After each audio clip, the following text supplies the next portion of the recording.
Para bagay na bagay lang sa kulay nung fairings natin na kulay puti. Bang, sarap panoorin guys, no? At ayun, kita nyo naman, no, maya-maya lang, di ba? Nakalbo na yung kulay dati. Ganyan katapang yung chemical nila. Biro din yung pagdadaanan ng mugs natin. At ayun nga, after ilang mga minuto, yan, kita nyo na yung mugs natin. Baga! So ayun nga guys, ngayong araw, may pupuntahan tayo. Nakita nyo naman sa intro, pupunta tayo sa The Powder Coat guys. Ayan, sa pangalan pa lang, alam nyo na siguro. Dahil dala natin yung mugs natin ng motor. At syempre, papakabit na rin natin yung gulong natin doon sa mugs. At ayun nga, nandito na tayo malapit sa may dapitan. Along Maceda Street lang siya, no? Sa may Sampaloc. Buti na lang din talaga, nagkotse tayo dahil maulan. Kita nyo naman. At hindi nagtagal guys, nakarating na tayo dito sa The Power Coat guys. Ayan, kita nyo naman yung mga service na ino-offer nila. Car and motorcycle mag wheels, crankcase, handlebar, steel bumper, crash guard, bike frames, at marami pang iba. So yan, tingin-tingin muna tayo dito habang pine-prepare nila yung mga gagamitin sa pagpa-powder coat ng mugs natin. Okay, ito nga pala yung itsura niya dati guys. Tingnan nyo na naman, diba? Napakadungis. Pero abangan nyo mamaya guys, sobrang solid ng pagkakagawa nila. No, diba? Akala mo talagang hindi nakaaya-aya tignan yung mugs natin at yung gulong natin. Basta pag napadaan kayo dito sa Maceda, makikita nyo lang to. Ayan, no, The Power Coat guys. Makikita nyo yung bandera nila dyan. Tapos ayan yung mga sample nila, ayan yung mga kulay. Maganda nyan, mag-message kayo sa page nila kung ano yung gusto nyong kulay para mapaghanda nila. At ayun na nga, pinatanggal na nila yung gulong dun sa mugs para alam nyo na, mabugahan na to. At syempre, kikis-kisin pa yan dahil tatanggalin yung lumang pintura. At ito nga guys, sisimulan na. Binigyan nga tayo ng face mask dito dahil masakit daw sa ilong to. Sobrang tapang ng chemical, kaya mag-iingat kayo ha. Ayan si kuya, naka-gas mask ko. Bali, yan nga pala yung chemical para matanggal yung dating pintura. Kaya alog-alog niya yan dyan sa loob. At ayan, suot muna natin yung face mask natin. O diba, mas pogi pag naka-face mask.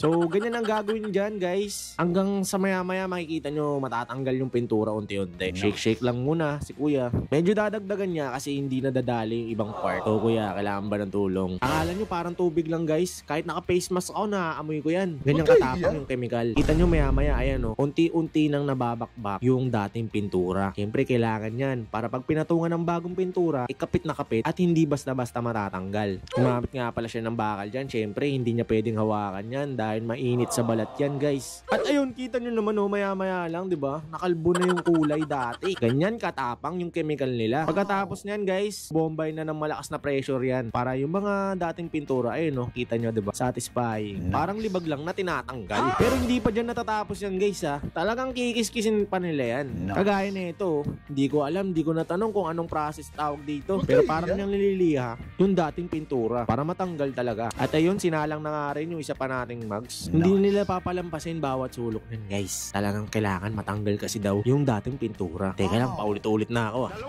So yan, sige, kinisin nyo lang guys. Galingan nyo maigi. For the meantime, ito nga pala yung price list nila guys. Abangan nyo sa dulo yung final result. At pagkatapos nga nito guys, ang tawag ata dito ay sandblasting. Hindi ko alam kung anong proseso to. Hindi ko natanong si kuya. Pero ang pagkakaalam ko, pagkakarinig ko, para mismo talaga sureball. Wala nang mga nakaumbok-umbok dyan na dating pintura. Ayun o, kagaya niya no. Tatanggalin niya yan. Yan. O, diba? Kaya may protective silang gloves dyan. Siyempre, delikado yan guys. Hindi naman sila magsusuot ng ganyang protection kung hindi yan delikado. Ayun, talagang pati sulok guys. Yan kasi yung mga part na mahirap lihain. Kaya siguro, ginagamitan nila netong makinarya na to. At pagkatapos neto guys, siyempre tutuyuin muna. Kahit naman sa normal na pagpipintura, kailangan tuyot yung pipintura mo. At ito na nga guys. At dito, tinakpan siyempre yung mga butas. Tapos ang sabi sa akin ni kuya dito, papainitan muna ng 200 degrees for 20 minutes. Hindi ko alam kung bakit guys. Pero yun talaga yung proseso niya. Parang oven yan guys, kaya kailangan nakasarado. Ayun o, nag-start na yung countdown niya. 20 minutes yan guys. Pag natapos naman yung 20 minutes na yun guys, dito naman tayo sa pinaka-exciting na part. Dito nabubugan ng pintura or ng powder coat yung mugs natin. Ayun o, tinitesting ni kuya kung meron ng bumubuga. At ito maya-maya lang, pagtapos ng 20 minutes, syempre i-cool down muna nila yung mga mugs natin. Guys, sobrang init niyan. Kaya nakaglove siya dahil hindi niya pwedeng hawakan ng kanyang sariling mga kamay lang yan. At ito na nga, sasalang na. Ito na yung pinaka-exciting na part. Ayan na nga guys. So, ayan. At ayan na nga, bubugan na nila pag medyo nag-cool down na. Grabe, ganito pala yung proseso na ito sa personal. Talagang satisfying din. Gusto ko nga sana subukan, kaso baka magkamali ako.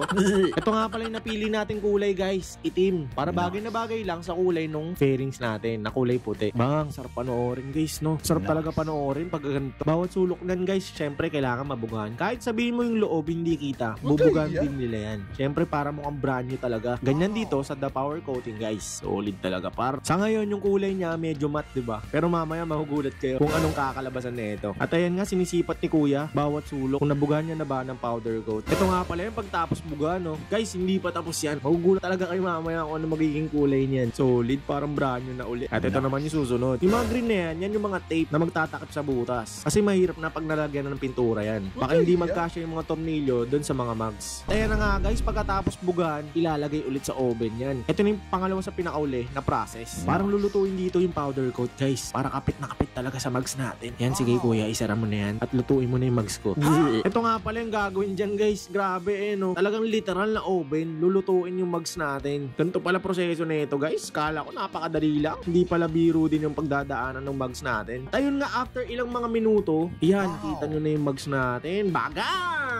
Kanina kala nyo mat, no? Pero glossy yan mga par. Kasi bagay dun sa pairings natin. Dahil glossy din kasi yung pairings natin. O, diba? Napaka-solid. Brand new na yung mugs natin. Hindi nga pala ako nagpalit ng aftermarket na mugs guys. Kasi itong original o stock na mugs natin, ng NMAX, talagang subok na to. Talagang sobrang tibay. Kaya ito gusto ko. At ito na nga pala yung huling process na gagawin dito sa mugs natin. Syempre, galing sa oven, papalamigin muna at patutuyuin yung pintura. Mag-iingat kayo dito guys ha. Sobrang init niyan, hindi lang halata sa video. Kaya huwag kayong mag-a-attempt na hawakan ito. At isa pa, basa pa yung pintura. Damn, ang kinis! At ayun na nga guys, tapos nang patuyuin at palamigin. Bali tatanggalin na yung mga tape dun sa mga takip para malagay na yung mga tornilyo. Shoutout nga pala sa'yo kuya, napaka-solid mo gumawa. At pagkatapos nun, papakabit na natin yung gulong natin na galing sa Takara. So syempre pag gulong, matik, Takara tires. Ito nga pala yung napili natin, Maxxis. Susubukan natin tong gulong na to. Pero tiwala naman ako kasi galing sa Takara tires to. Lahat naman ng brand sa Takara tires trusted. Okay, maraming salamat sa inyo guys. Solid kayo. Sakto nga pala to sa December 6 guys. Meron kaming ride sa Antipolo. Kita-kits tayo dun ha. Ito nga hinawa ako. Grabe, ang lagkit. Kala mo may glue. Siyempre kailangan natin ng machine. At kailangan natin yung maingat para hindi magasgas yung mugs natin. Bagong buga yan eh. At ayun na nga maya-maya guys, nakabit na. Diba? Brand new. Excited na ako gamitin to sa kalsada guys. Kaya tara, balik na tayo dun sa shop nila. Yan, kinakabit na nga pala guys. Soon papakita ko sa inyo pag nakakabit na to sa motor natin. Pagtapos na ito, pwede ko na daw iuwi guys. Kaya ito, magpipicture-picture muna kami. Grabe, napaka-solid nung gawa nyo guys. Parang brand new na yung mugs ko. Talagang solid dito sa The Power Coating guys. Yan nga pala yung Facebook page nila at nasa comment section. Mag-inquire na kayo on trip nyo rin magpaganito. Maraming salamat sa inyo guys. Solid nyo gumawa. Another sanitized customer na naman. Ulitin ko lang guys, kung kayo interesado, pwede yung kotse, pwedeng mugs ng kotse, motor, crankcase, handlebar, steel bumper, crash guard, at bike frames. Lahat yan pwede dito sa The Power Coat guys. At syempre, hindi mawawala yung babango. Bibigyan natin sila para remembrance. So nga pala, nakalimutan ko bigay. Ito, paano na lang kay boss. Ito ang dalawa kay boss. Dalawa. Ito, kayo na bahala, 4. Okay, kaya. Thank you, sir. Thank you.